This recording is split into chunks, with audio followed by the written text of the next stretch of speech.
Hey, what's happening? It's Bill Smith. Today is July 21st, 2018. We're going to go over some headlines. So right there, the big story, right? The image. This woman is named Ocasio Cortez, and she's running for New York City's 13th congressional district, I think. 13th or 14th. I don't remember. What does it matter? She's running for Congress.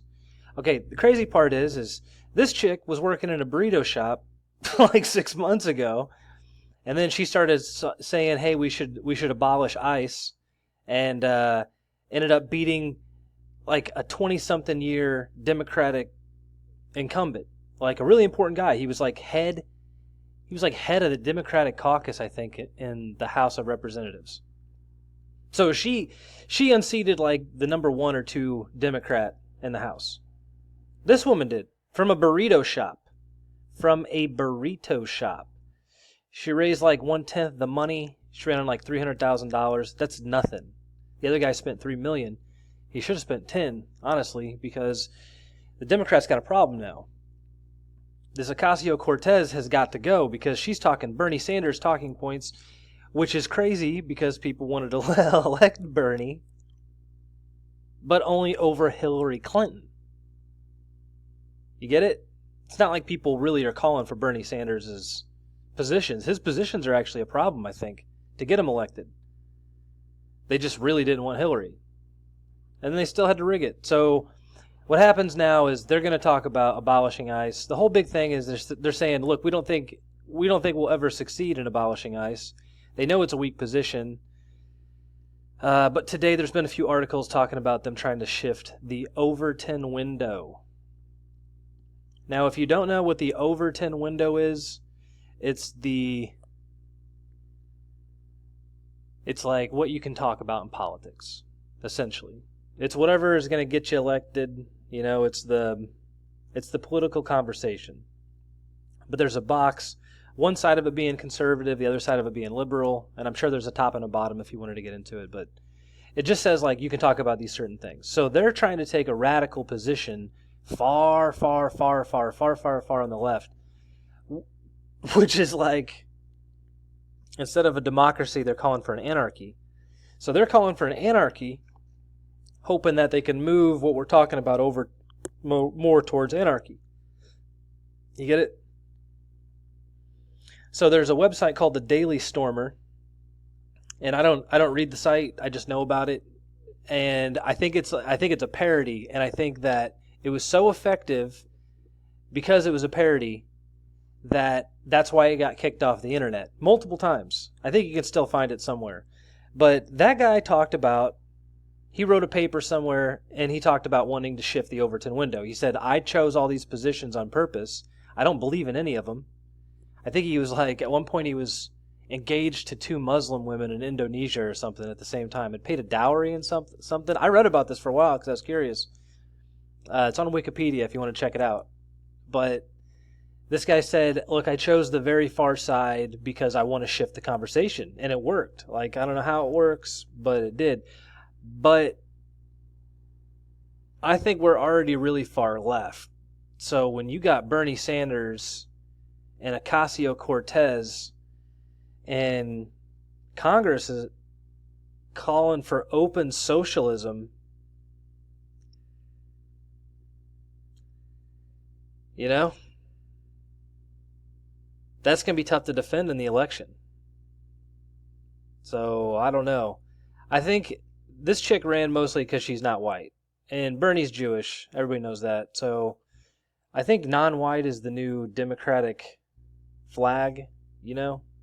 Even the guy that she defeated complained. He's like, look, I can't help I was born white. You know? Oh, could you imagine? You know, a guy's been in the Democratic caucus, the leader of the Democratic caucus, been in Congress for 20-something years, gets defeated because he's white, and he has to come out and say, hey, you know, I can't help that I'm white. She's 28. If she wins, she'll be the youngest Congresswoman ever at 28. Was working in a burrito shop. Can't make it up. calling for the abolition. Let's just get rid of the border. Let's get rid of immigration and customs enforcement. Just open it up, man. Come on in. Everyone welcome, you know? Bring some drugs while you're at it. Illegal narcotics, smuggle some kids in, you know? Smuggle some Chinese slaves. Let them in. Let's flood this mofo.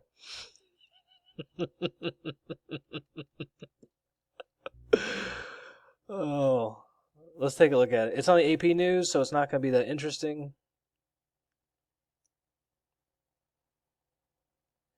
Democratic socialism surging in the age of Trump. So look, this is going to backfire, man. I can't make this any more apparent. How can this succeed? Look, anytime you engage in a reactionary strategy, you lose automatically. If you are engaging in a reactionary strategy, you've lost. You've lost before you've even started. Everything you're going to do is going to be stupid. I think that the Democrats should have come to the center and still block policy. I think that was a smart move. I think they should have gotten the left to get more moderate. They should have moderated the left in closer to the center, right, in like the media and stuff, and still blocked policy. Just for the optics. And then once they got everything settled, hopefully they could unseat Trump in the midterm election. Okay, going more radical is a bad strategy. They know it too. Democrats know this. So they lost control of their party. It's out of control. It's only a matter of time. I don't think the Democrats are going to go away, but I think the better strategy for the Democrats would have been carry a more moderate message, still block everything that Trump says, you know, gain more mainstream moderate appeal, and then wait until you get yourself on stable footing, and then go push radicalism some more. But that's not what they did. They're going to go straight for the jugular. In the age of Trump, man, it's going to be tough. Okay, so what else has happened lately? So this has hit the news. This Cohen taped Trump. Cohen taped Trump. Sorry about that. And that is Trump's personal lawyer, and he's the one that paid off the porn star, whatever her name was. I did a video about her. Stormy Daniels, the one with the Nexium tattoo. Do you know this? Stormy Daniels has a Nexium brand under her tattoo. I think you can find that on neonrevolt.com. Okay, anyway, this has become a story. I don't know where it's coming from. They're like, the mainstream media is like, look, Cohen's ready to flip on Trump. He's ready to flip. He's ready to flip. You know, to get self-preservation. And they got it whipped up again, and it talks about this payment to this woman named Karen McDougal, and she was like a Playboy, like Playmate of the Year or something. I remember her, man. She was one of the most beautiful women in the world, and supposedly Trump got with her. Supposedly, I don't know. The National Enquirer bought that story and then chose not to publish it, and they call that tactic catch and kill story model, and the National Enquirer, I guess, all these papers do it. So somebody did it on behalf of Trump. So there's probably something there. It probably did happen. Okay, but I read more about it, and it says that in some of the tapes, I haven't heard the tapes myself, I'm going off of reports, but the reports say Giuliani said in a report, okay, that in the tape, Trump said if Cohen does have to make a payment to anybody, or Karen, to make sure that he writes a check so that they have documentation of the payment. So Giuliani was saying, as far as he knows, or, you know, from his sources, or I don't know if he's heard the tapes maybe, or maybe just Trump told him that. He said that it's like exculpatory evidence. It clears Trump regardless. So that's probably a nothing. So I don't know what. Sometime in the news, man, you don't know you don't know who's leaking these stories, who's driving them, you know? I'm not the one making it up, so it's coming from somewhere. I don't know if it comes from Trump's team, someone from the White House leaks it to a reporter, or someone knows about something somewhere. I don't know. You know? I don't know if he's just insulated and Maybe all these were already vetted before he was elected. All these little in routes. I don't understand why we didn't know about this stuff before the election, really. Because the Stormy Daniels stuff was pretty... That would have been bombshell. You know? Why didn't that come out before the election? Doesn't seem like it'd be that hard to find. So, I don't know. I'll do a couple more videos soon about what I think about these individual stories. There's a huge backstory on most of them. Alright, but just moving on. The other thing that happened was this. So Mueller subpoenaed a Manhattan madam named Kristin Davis. This is on TMZ though, so take it as you will. And it turns out that she was the one connected to Eliot Spitzer, and Eliot Spitzer was, I think, the governor of New York at the time. And he was getting high-end prostitutes, and he got caught up in that. He was a Democrat. Okay?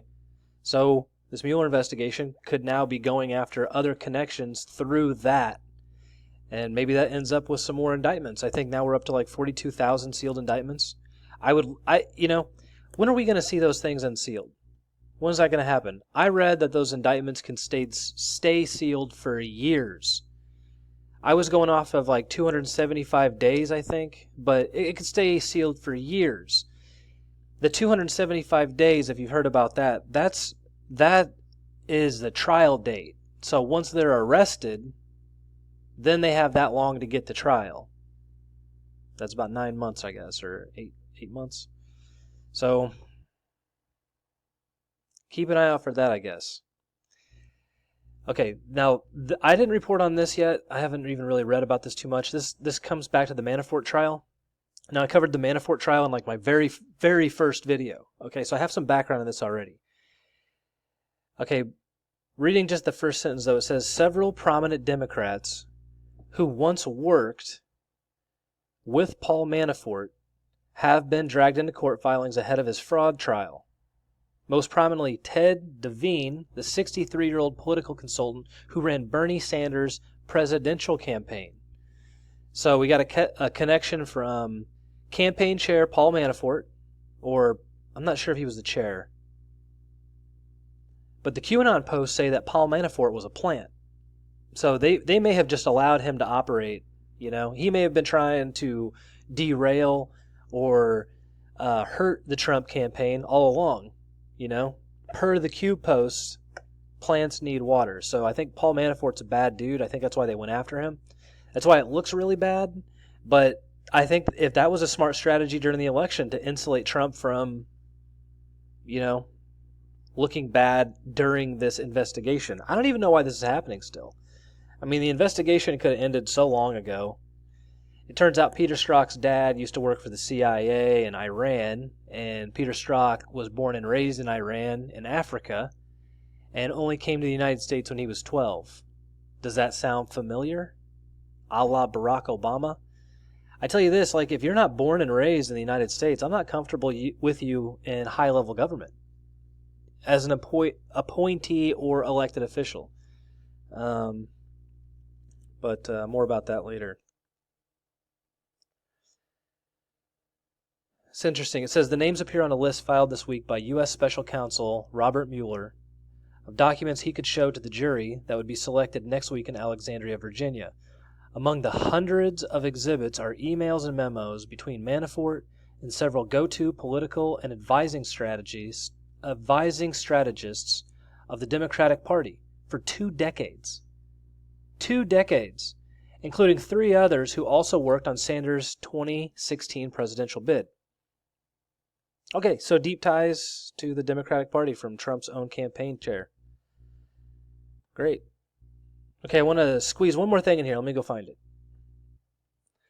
This will aggravate a whole lot of you, but Robert Mueller just offered or is going to offer Tony Podesta immunity to testify against Paul Manafort.